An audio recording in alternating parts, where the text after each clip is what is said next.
January 2026. The Persian Gulf looks calm from 30,000 feet. A sheet of steel blue water stretches beneath the wings of a United States Navy surveillance aircraft, but everyone aboard knows the calm is a lie. Petty Officer Daniel Carter sits behind a bank of glowing radar screens inside the dim belly of the aircraft. The hum of electronics vibrates through the metal floor. Outside, the sun is rising over the Arabian Peninsula, painting the horizon with a pale orange light. Carter is 28, born in Ohio, former mechanic, now an intelligence specialist assigned to one of the most dangerous patrol zones on Earth. On his screen, small green dots move slowly across a digital map of the Gulf. Merchant ships, all tankers, civilian traffic, and something else. Carter leans closer to the monitor. "Hold on," he mutters. Across the narrow aisle, Lieutenant Marcus Hale looks up from his tablet. "What is it?" Carter adjusts the radar filter. One of the signals changes shape faster than the others. "Too fast.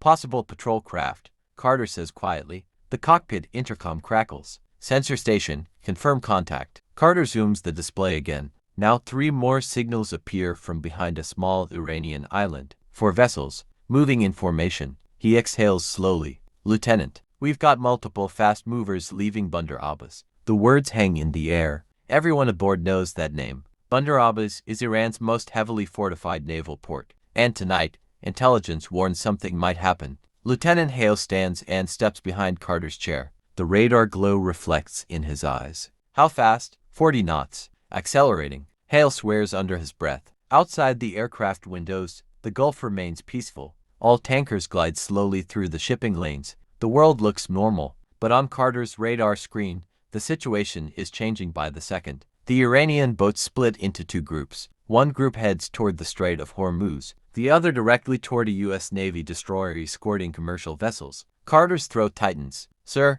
they're intercepting the convoy." The cockpit radio erupts with urgent voices. Far below them, the gray silhouette of the destroyer cuts through the water. USS Gridley and the Iranian boats are closing fast. Hale grabs the intercom. "Command needs this now." Carter watches the radar dots racing across the screen. Closer, closer. Then suddenly, one of the Iranian signals disappears. Another appears behind the destroyer. Carter's eyes widen. "Sir," his voice drops to a whisper. They're surrounding her. Silence fills the aircraft cabin. The calm surface of the Gulf hides what everyone now understands. The first move of a war may already be unfolding, and Carter is watching it happen in real time.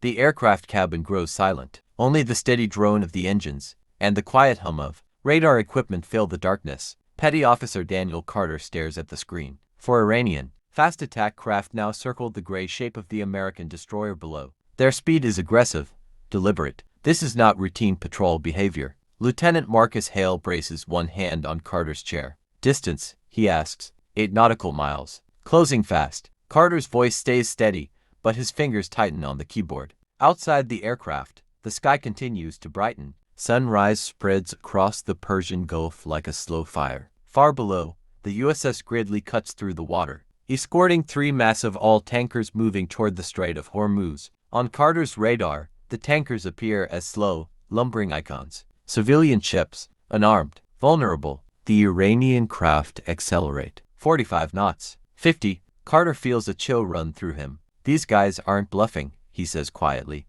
Lieutenant Hale nods once. He reaches for the radio line connecting them directly to the destroyer. "Gridley, this is Eagle Eye Overwatch," Hale says calmly. Static crackles. Then a voice answers calm, professional. "This is Gridley Actual. Go ahead." Carter watches the radar carefully while Hale speaks. "You have 4 Iranian fast craft approaching from the north and east. Distance 6 nautical miles and closing." There's a brief pause. Then the destroyer captain replies. "Copy that, Eagle Eye.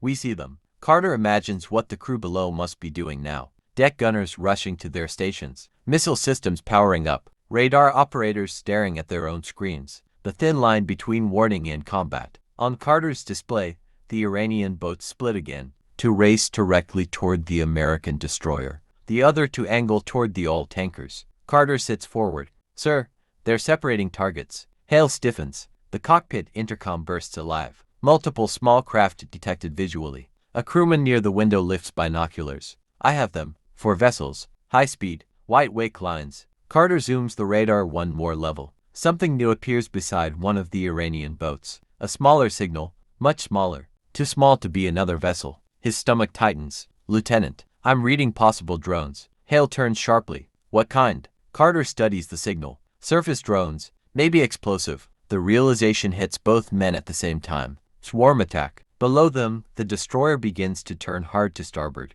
Its wake slices the calm Gulf water. Warning shots suddenly flash across the surface. Bright white streaks of gunfire. Carter hears the destroyer captain shouting through the radio. Iranian vessels are ignoring warnings. Another pause. Then the words every sailor fears. They're still coming. On Carter's radar, one of the drone signals suddenly accelerates toward the destroyer's hull. Fast. Too fast. For half a second, the radar screen is nothing but noise. Petty Officer Daniel Carter freezes. Static floods the display like a white storm. The signal spikes violently, distorting every contact on the grid. Then the system recalibrates. The screen clears. One of the drone signals is gone. Carter's heart pounds. Below them, a column of water erupts beside the USS Gridley. Even from 30,000 feet, the explosion is visible, a violent splash of white foam and smoke, tearing into the calm Gulf. Near miss, Carter breathes. Inside the aircraft, several crew members lean toward the windows. The destroyer has fired. Bright flashes from its forward gun ripple across the sea. Lieutenant Marcus Hale grabs the radio. Gridley, Eagle Eye confirmed detonation. Static answers. Then the destroyer's captain returns, his voice tighter now. Drone neutralized at 200 meters. No damage. Iranian vessels still advancing. Carter studies the radar again. The remaining drones split apart like insects scattering across water. To move toward the destroyer. One heads for the nearest all-tanker. Carter feels a cold weight in his chest. Sir, tanker's in danger. Far below, the civilian ship continues its slow, helpless course through the straight convoy lane. It has no weapons, no defenses, just steel hull and thousands of tons of crude oil. Lieutenant Hale exhales slowly. Gridley, be advised. Third drone heading toward Tanker Alpha. The destroyer captain responds immediately. Copy. Engaging. A new burst of gunfire flashes across the Gulf. Tracer rounds streak low over the water. Carter watches one drone disappear from radar. But the second one, it's faster. Too fast. Range. Hale asks. Carter checks. 400 meters. Closing on Gridley. The destroyer turns sharply again, trying to outmaneuver the approaching drone. From above, the ship's wake looks like a jagged scar across the sea. More gunfire. More tracers. But the drone keeps coming. Carter grips the console. 300 meters. 200. He could almost imagine the crew on the destroyer's deck gunners, leaning into their weapons, firing nonstop at a tiny target racing across the waves. The radio erupts with urgent commands. Engage, engage, engage. Carter whispers the distance under his breath. 150. The drone signal flickers. For a brief second it disappears. Then it reappears again much closer. Sir? Carter's voice tightens. 100 meters. On the horizon below, a blinding flash explodes beside the destroyer. The shockwave ripples across the water. Inside the aircraft, the crew goes silent. The radar shakes again. When the image stabilizes, Carter searches the screen desperately. The USS Gridley signal still exists, but it's drifting. Slower now. Smoke begins rising from the ship's stern. Lieutenant Hale leans over Carter's shoulder. Damage. Carter swallows. Severe. But she's still moving. Below them, the Gulf is no longer calm. The radar screen fills with new signals. Petty Officer Daniel Carter stares at them in disbelief. At first he thinks it's interference, electronic noise, something caused by the explosion below. But the shapes are too clean, too organized. They appear one by one along the Iranian coastline. Fast vessels, missile boats, patrol craft, at least a dozen, all moving toward the Strait of Hormuz. Carter feels his stomach tighten. Lieutenant Marcus Hale doesn't need the explanation. He's already watching the screen. How many? Carter zooms out to widen the radar field. The result makes the cabin colder. 12. Maybe 15. Hale swears under his breath. Below them, the USS Gridley struggles forward through the water. A thick plume of smoke pours from its damaged stern. Fire crews on deck look like tiny moving dots as they fight the flames. Yet the destroyer keeps turning, placing itself between the approaching Iranian boats and the helpless all-tankers. A wounded shield. Hale grabs the radio again. Gridley, Eagle Eye. We're tracking multiple Iranian vessels leaving Bandar Abbas. Estimated 15 fast craft inbound to your sector. The response takes longer this time. When the destroyer captain finally answers, the strain in his voice is obvious. Copy that. Eagle Eye. Gunfire cracks again across the water. The two original Iranian boats are still attacking. One of them fires something. Carter sees the launch on radar. A sharp streak of movement. Missile. Sir, missile launch. Below them, a flash bursts from the Iranian boat's deck. The missile skims low across the water. The USS Gridley reacts instantly. Countermeasure flares ignite from the ship's launchers, spraying bright sparks into the air. Carter holds his breath. The missile closes the distance in seconds. A sudden bloom of light erupts in the sky beside the destroyer. The missile explodes early, confused by the flares. Fragments scatter across the Gulf. Inside the aircraft, someone exhales loudly. Lucky, one crewman mutters. But Carter isn't looking at the missile anymore. He's watching the radar edge. Because the new Iranian fleet is moving fast. Too fast. 15 boats cutting through the Gulf like wolves, all converging toward one damaged American destroyer and 3 defenseless alt tankers. Lieutenant Hale turns to the cockpit. Get this to command immediately. The pilot responds. Already transmitting. Carter wipes sweat from his hands. The United States Navy has powerful ships in the region, but none close enough to help in the next few minutes, which means the USS Gridley is alone. Below them, the destroyer fires again. Its forward gun roars across the water, striking one of the attacking boats. The vessel erupts into flame and begins to slow. But the other Iranian craft keep coming, and the reinforcements from Bandar Abbas are now only minutes away. Carter stares at the radar. He realizes something with quiet horror. This is no longer an incident. This is a battle.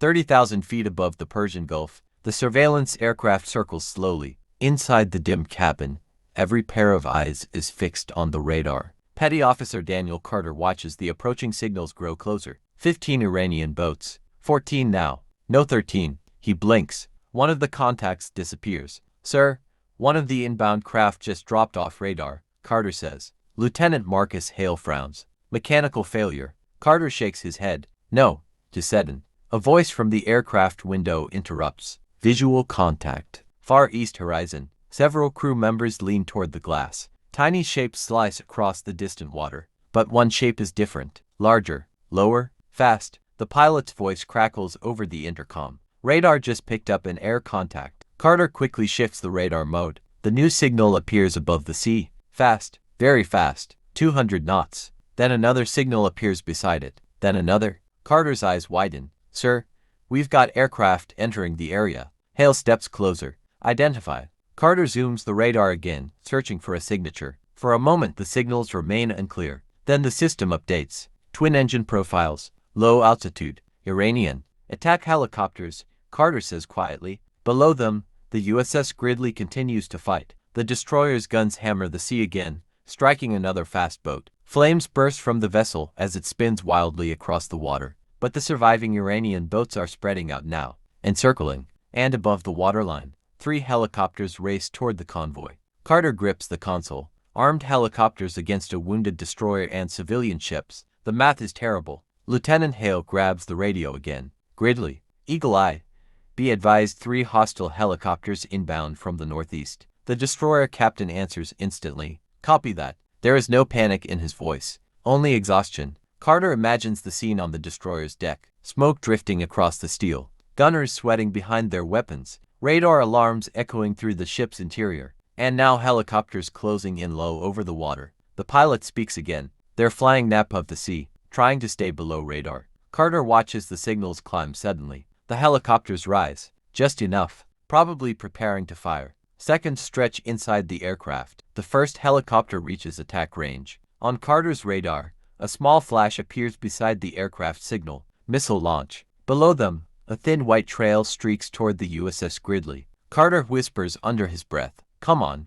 Come on. The destroyer fires countermeasures again. Flares explode into the air. The missile cuts through the sky. Straight toward the ship. Inside the aircraft, no one breathes. Because if this missile hits, the only American warship protecting the strait will disappear in fire. And the entire Gulf will ignite with it. The missile streaks across the morning sky like a burning needle. Petty Officer Daniel Carter watches the radar symbol race toward the USS Gridley. Time seems to slow. Inside the surveillance aircraft, no one speaks. The destroyer reacts instantly. Flares burst into the air, dozens of bright sparks scattering across the sky, like a sudden storm of fireflies. The defensive system spits them out in rapid bursts, each one designed to lure the missile away from the ship's heat signature. For a moment, the missile hesitates. Its radar signal wobbles on Carter's screen. Then, it veers. not toward the flares. Toward the ship, Carter's voice comes out barely above a whisper. Impact. 10 seconds. Below them, the USS Gridley turns hard to port.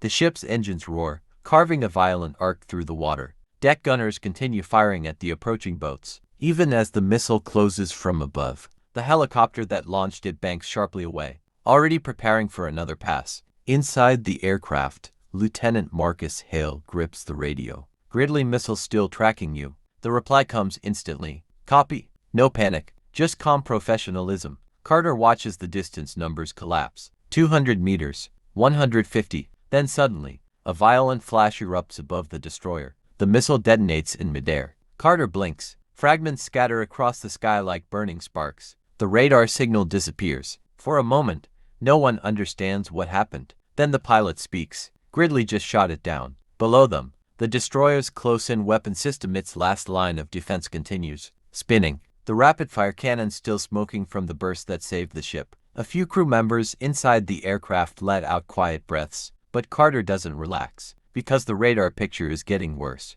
The Iranian reinforcement boats are now less than 4 miles away, and the helicopters are turning back for another attack run. Carter zooms the radar out again. Something new appears on the edge of the screen. Large signals, much larger than the patrol boats, moving fast across the Gulf from the southwest. Carter leans closer. At first he thinks they're tankers, but the speed is wrong. Too fast. Military fast. His heart pounds. Sir, new contacts entering the area. Hale looks at the screen. How many? Carter counts carefully. 2. Large warship signatures. American. He exhales slowly. Looks like help just arrived. Far below on the horizon, 2 gray silhouettes cut across the water at high speed. Reinforcements from the U.S. Navy, but they are still miles away. And between them and the convoy, 13 Iranian boats, 3 attack helicopters, and a battlefield already on fire. The 2 new radar signals grow larger with every sweep. Petty Officer Daniel Carter studies the screen carefully. These are not patrol ships, not small escorts. These are major combat vessels. Their signatures are unmistakable. 1 cruiser, 1 destroyer, both U.S. Navy. Carter exhales slowly. Sir, I think that's the USS Normandy and USS Gridley. Lieutenant Marcus Hale nods once. They are powerful ships, Aegis missile cruisers built for exactly this kind of fight. But distance still matters, and right now, distance favors the attackers. Below them, the Persian Gulf is no longer peaceful water. It has become chaos. The USS Gridley continues maneuvering, smoke still pouring from the damaged stern. Fire crews are visible along the deck, tiny figures battling the blaze while the forward gun keeps firing. Another Iranian fast boat erupts in flames under the destroyer's cannon, but there are still too many. Carter counts. 12. No 11. The boats spread wider now, forming a loose attack ring around the convoy. Some head directly toward the tankers. Others rush the destroyer. Classic swarm tactics. Cheap vessels overwhelming a single warship. The Iranian helicopters rise again over the waterline. 3 of them. They move like predators. Helos preparing another strike, Carter says. Lieutenant Hale grabs the radio again. Gridley, Eagle Eye hostile helicopters lining up for second attack. The destroyer captain answers. Understood. No hesitation. Just quiet readiness. Inside the aircraft, the radar lights flicker across Carter's face as he zooms out again. The approaching American ships are still closing fast, but they are at least 8 minutes away. 8 minutes in a naval battle can be forever. Below them, one of the Iranian helicopters suddenly climbs, higher than before. Carter sees the signal change. Sir, he's locking something. A bright flash appears beneath the helicopter. Missile launch. Then another. 2 missiles streak across the sky toward the convoy. But these aren't aimed at the destroyer. They're aimed at one of the old tankers.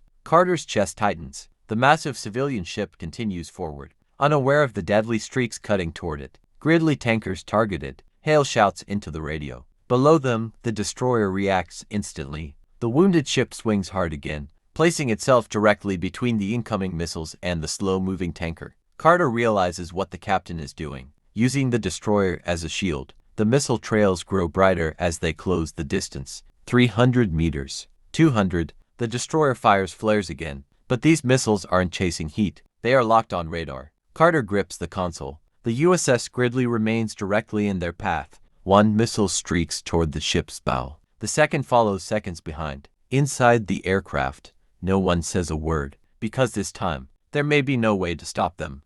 The two missiles scream across the Gulf. Petty Officer Daniel Carter watches their signals burn across the radar screen, closing fast on the USS Gridley. The destroyer holds its course, directly between the missiles and the tanker. For a moment Carter almost forgets to breathe. The wounded ship has become a wall of steel. Lieutenant Marcus Hale grips the radio. Gridley to inbound missiles, bearing 085. The response comes back through heavy static. Tracking. Just one word. Calm. Below them, the destroyer's defensive systems come alive again. The close-in weapon system rotates upward with mechanical precision. Its radar locks onto the first incoming missile. Then the cannon erupts. A violent stream of tracers tears into the sky. The sound can't reach the aircraft 30,000 feet above, but Carter imagines the deafening roar on the deck below. The missile closes the final distance. 100 meters. 80. 50. Suddenly the sky explodes. The cannon rounds tear the missile apart. Fragments burst into flame above the ship. But there is no time to celebrate.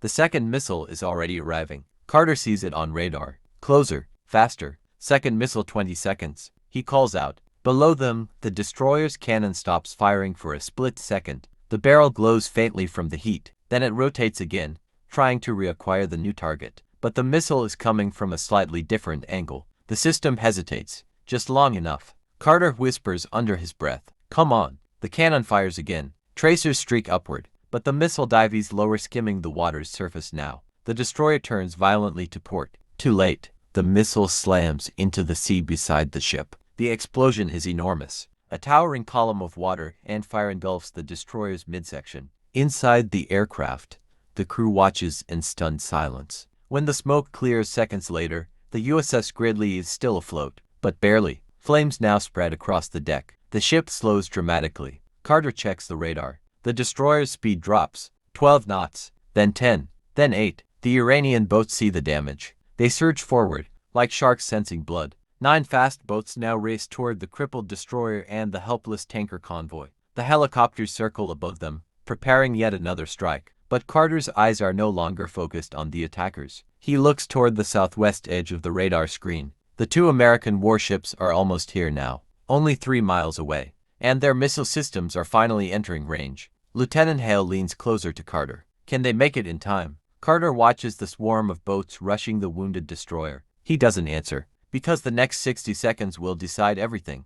The Persian Gulf is no longer quiet water. It is fire, smoke, and racing steel. Petty Officer Daniel Carter stares at the radar screen as the final minute unfolds. 9 Iranian fast boats surge toward the crippled USS Gridley. The destroyer barely moves now. Flames crawl across its midsection where the missile struck. Thick black smoke rises hundreds of feet into the morning sky. Yet the ship still fights. Its forward cannon fires again. One of the charging boats explodes in a sudden burst of flame, tumbling across the water. 8 attackers remain. Inside the surveillance aircraft, Carter hears someone whisper, "They're going to ram her." Swarm tactics. Fast boats packed with explosives. Cheap, deadly, and the destroyer is barely moving. Lieutenant Marcus Hale grips the radio. Gridley, reinforcements arriving now. Far below on the horizon, 2 gray silhouettes slice through the water at full speed. The American cruiser and destroyer finally reach the battlefield. USS Normandy, USS Gridley. Their radar systems lock onto the swarm instantly.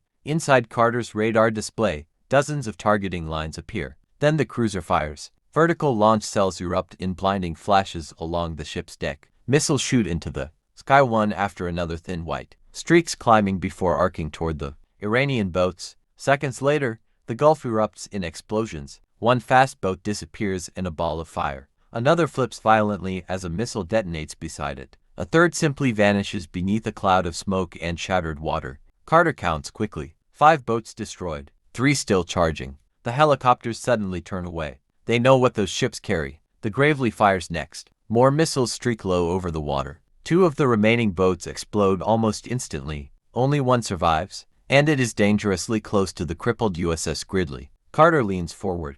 Range, 400 meters. The boat keeps coming. Too fast, too close. The destroyer's forward gun tries to track it, but the damaged ship turns too slowly. For a moment it seems certain. The small boat will reach the destroyer. A suicide strike. Then the cruiser Normandy fires one last missile. The weapon races across the water like a silver spear. It reaches the boat just seconds before impact. The explosion rips the vessel apart only 200 meters from the destroyer. The Gulf falls strangely quiet. Burning debris drifts across the water. Black smoke rises from wrecked boats. The helicopters retreat toward the Iranian coast, and in the middle of the battlefield, the USS Gridley still floats, wounded, scarred, but alive. Inside the aircraft, Carter finally exhales. He stares at the radar screen, knowing something that the rest of the world will soon realize. The first battle of the 2026 America-Iran war has just been fought, and it lasted less than 30 minutes. But the war itself is only beginning.